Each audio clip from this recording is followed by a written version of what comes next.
Haleluya. Shalom saudara yang dikasih dalam Tuhan. Puji Tuhan, kita bersyukur karena hari ini kita boleh sama-sama kembali dalam program Bible and Coffee. Saya rindu agar setiap kita anak-anak Tuhan tetap terus kuat menghadapi hari-hari yang tidak mudah untuk kita jalani, saudaraku. Itu sebabnya kita perlu memulai hari-hari hidup kita bersama-sama dengan Tuhan. Kita perlu tetap terus mendengarkan, merenungkan firman Tuhan agar hidup kita terus diterangi, hidup kita terus dituntun, dan pada akhirnya hidup kita masuk dalam seluruh rencana dan rancangan Tuhan yang ajaib. Saudara yang dikasih dalam Tuhan, kita akan sama-sama kembali merenungkan firman Tuhan. Kita berdoa, kita datang kepada Tuhan. Bapa, terima kasih buat hari yang dahsyat. Terima kasih buat hari yang luar biasa. Terima kasih buat hari-hari yang Tuhan izinkan ada terjadi dalam kehidupan kami. Kami percaya Tuhan yang tolong kami, Tuhan yang memampukan kami. Kami membuka hati kami, menyendingkan telinga kami untuk kembali mendengarkan firman-Mu. Roh Kudus urapi kami dengan roh hikmat dan wahyu, sehingga kami mengerti akan kebenaran, dan kebenaran itulah yang memerdekakan hidup kami. Di dalam nama Tuhan Yesus Kristus kami berdoa. Haleluya. Amin, amin. Puji Tuhan. Saudara yang dikasih dalam Tuhan, saya percaya setiap orang yang sudah mengalami Kristus itu akan mengalami perubahan. Tidak bisa tidak, karena perjalanan Yesus berjumpa dengan orang-orang yang jahat, orang-orang yang sakit, orang-orang yang hidupnya dulu hancur. Ketika mengalami perjumpaan dengan Kristus, maka hidupnya diubahkan. Lain dulu, lain sekarang. Iya kan? Dulu jahat, dulu begundal, dulu suka hancur hidupnya. Tapi sekarang ketika mengalami perjumpaan dengan Yesus, saya percaya perubahan itu pasti terjadi. Karena Yesus mengubahkan, hanya Yesus Allah yang sanggup mengubahkan setiap kita. Itu sebabnya Rasul Paulus menyampaikan kepada jemaat di Efesus dalam Efesus pasal 5 ayat 8 dan ayat 9. Saudara perhatikan, memang dahulu kamu adalah kegelapan. Sama, kita dulu tinggal dalam kegelapan. Kita suka bermain-main di area yang gelap, iya kan? Dahulu kamu adalah kegelapan, tetapi sekarang kamu adalah terang di dalam Tuhan. Lain dulu, lain sekarang. Iya kan? Sebab itu hiduplah sebagai anak-anak terang. Ayat 9. Karena terang hanya berbuahkan kebaikan dan keadilan dan kebenaran.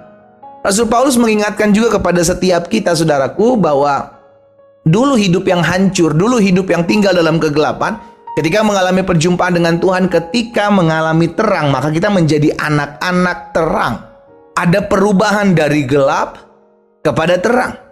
Itu sebabnya jangan sampai kita tetap ada di dalam posisi yang sama, sekalipun kita ada berjumpa dengan Yesus, ya kan? Jangan sampai kita berjumpa dengan Yesus, namun kelakuan kita sebagai suami, sebagai istri sama seperti kita seperti orang yang belum menerima Yesus. Harusnya berubah. Sama-sama bilang sama saya, ada perubahan dalam saya.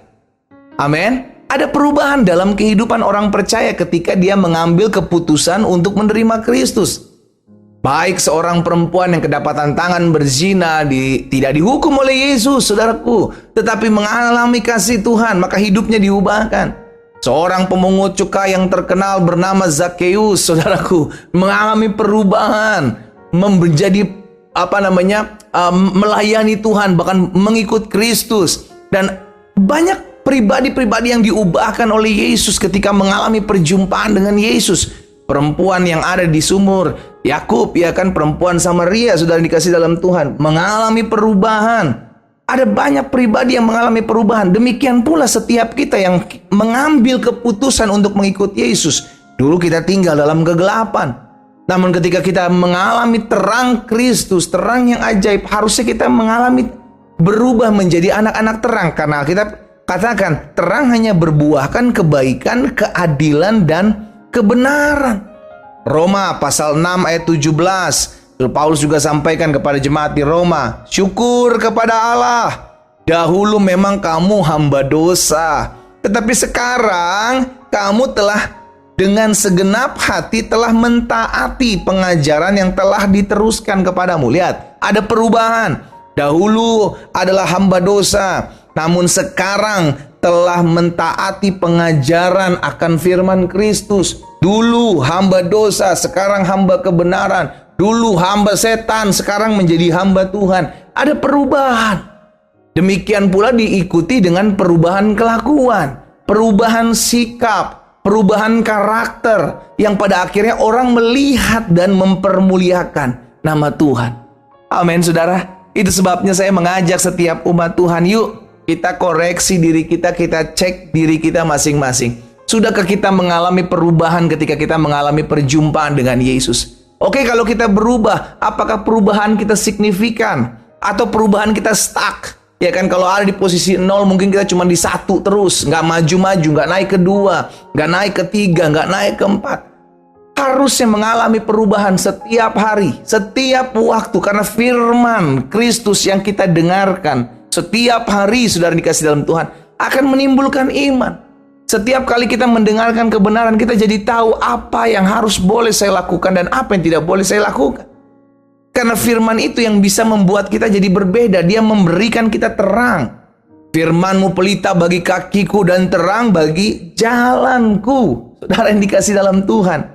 Hal yang sama juga dialami, ya kan, dalam Filemon pasal yang pertama ayat 11. Saudara dikasih dalam Tuhan. Dahulu memang dia tidak berguna bagimu, tetapi sekarang sangat berguna, baik bagimu maupun bagiku. Saudara yang dikasih dalam Tuhan, sudahkah hidup kita berubah dari yang tidak berguna menjadi berguna? Dari yang dulu menjadi suka ngancurin hidup orang, suka ngerugiin hidup orang, apakah sekarang kita sadar bahwa kita sudah menjadi anak-anak Tuhan? Harusnya kita bisa jadi berkat buat banyak orang. Harus ada perubahan, lain dulu, lain sekarang. Dulu saya belum mengenal Yesus, dulu belum mencintai Yesus, dulu hidup kita hancur, dulu hidup kita berantakan. Tapi sekarang harus ada perubahan, harus ada sesuatu yang bisa dinikmati oleh orang-orang di sekeliling hidup kita. Saya mengajak setiap umat Tuhan, ayo, harusnya ada perubahan, harusnya ada perbedaan. Kita yang dulu berbeda dengan kita yang sekarang. Sehingga orang yang melihat perbuatan kita, orang yang mengenal kita dahulu dengan orang yang mengenal kita sekarang, bisa merasakan berkat yang kita alami dari Tuhan. Dan mereka pun akan melihat bahwa sungguh ada perubahan dalam kehidupan orang-orang yang mengenal Yesus. Kita berdoa, kita datang kepada Tuhan. Kami mengucap syukur sebab ketika kami datang kepada Tuhan Yesus, maka hidup kami diubahkan. Bukan kami, tetapi Tuhan yang mengubahkan karakter kami. Tuhan yang mengubahkan hati kami. Tuhan yang menjamah hidup kami. Sehingga kami menjadi ciptaan yang baru. Yang lama telah berlalu, sesungguhnya yang baru sudah datang. Bapa, hamba berdoa, biar firman yang hari ini kami dengar, itu mendapat tempat di hati kami. Kami mau diubahkan ketika kami mendengarkan firman Tuhan. Maka firman itu terus membersihkan kami. Firman-Mu terus membaharui kami, semakin hari kami semakin mengerti akan kebenaran, dan kebenaran itulah yang memerdekakan hidup kami.